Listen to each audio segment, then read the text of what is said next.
allow me to drink copious amounts of coffee today because the Pope was out at 2 a.m. and now I am in the office at 9 a.m. and recording this for you so that there's enough time for the editor to work his magic. A second cup of coffee.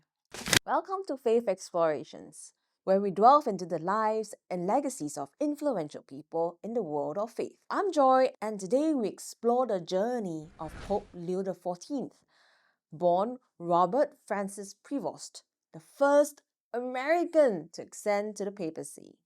Robert Francis Prevost was born on September 14, 1955 in Chicago, Illinois. Raised in the suburb of Dalton, he was the son of Mildred Martinez and Louise Marius Prevost. His mother is a librarian and his father is a World War II Navy veteran and school superintendent.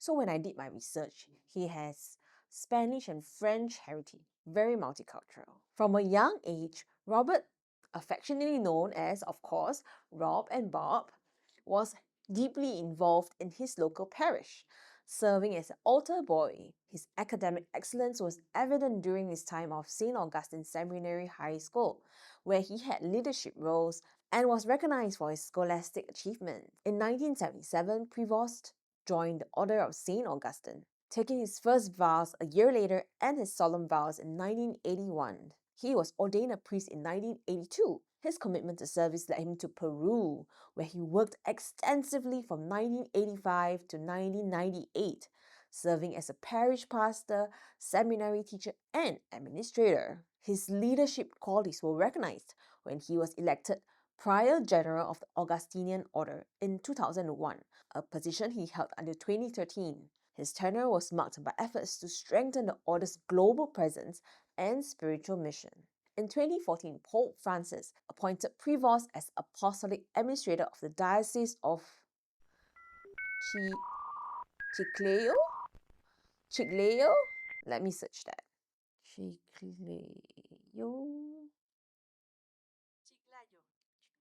Chiclayo, in the Diocese of Chiclayo in Peru. A year later, he became its bishop. His work in Peru was characterized by a focus on education, culture, and social justice. In 2023, he was appointed prefect of the Dicastery for Bishops and president of the Pontifical Commission for Latin America. This role placed him at the heart of the Vatican's efforts to oversee the global episcopate and engage with the Church in Latin America. Following the death of Pope Francis, the conclave convened, and on May 8, 2025, Robert Francis Prevost was elected as the 267th Pope, taking the name Leo XIV. His election was historic, marking the first time an American, a naturalized Peruvian, ascended the papacy.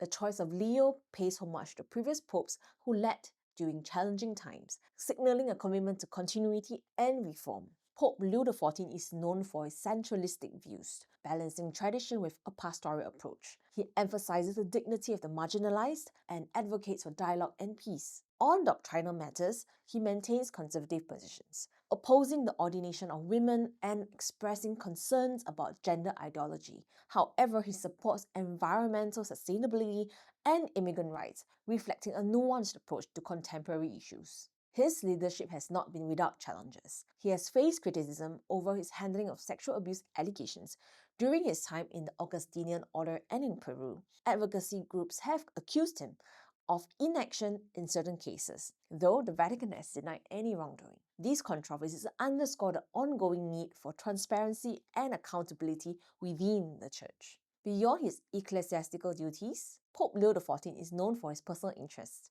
He is an amateur tennis player and a fan of the Chicago White Sox. His love for music and reading reflects a well-rounded personality. His multilingual abilities fluent in English, Spanish, Italian, French, and Portuguese enable him to connect with diverse communities worldwide. As the first American Pope, Leo XIV's election represents a significant shift in the Church's leadership, highlighting its global nature.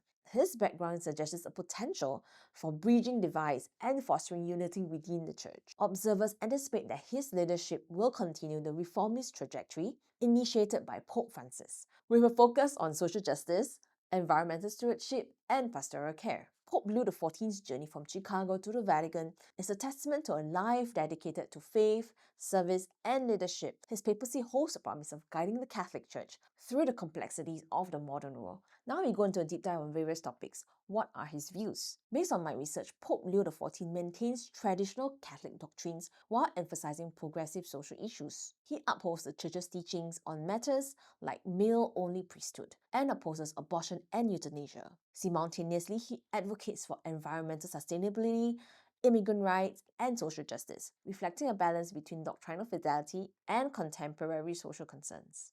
Next, what is his public perception? Many appreciate his humility, pastoral approach, and commitment to social issues. His background as a missionary and educator resonates those seeking a pope connected to grassroots ministry. His election has been met with enthusiasm, particularly in the United States and Peru, reflecting his diverse cultural ties. At 69 years old, Pope Leo XIV is not the youngest pope to be elected in modern times. For instance, Pope John Paul II was elected at 58. However, his election is still historic because he's the first American and the first member of the Augustinian Order to be elected as a pope. In his first address as pope, he emphasized peace, inclusion, and care for the marginalized, stating, "Let us walk together in the light of the Lord, building bridges of understanding and compassion." This message reflects his commitment to unity and social justice. Let me know about your thoughts about Pope Leo XIV's election in the comments down below, and if you have any questions, also drop it there. Thank you for joining us in this episode of Faith Explorations. Stay tuned for more insights into the lives of influential figures shaping our spiritual landscape.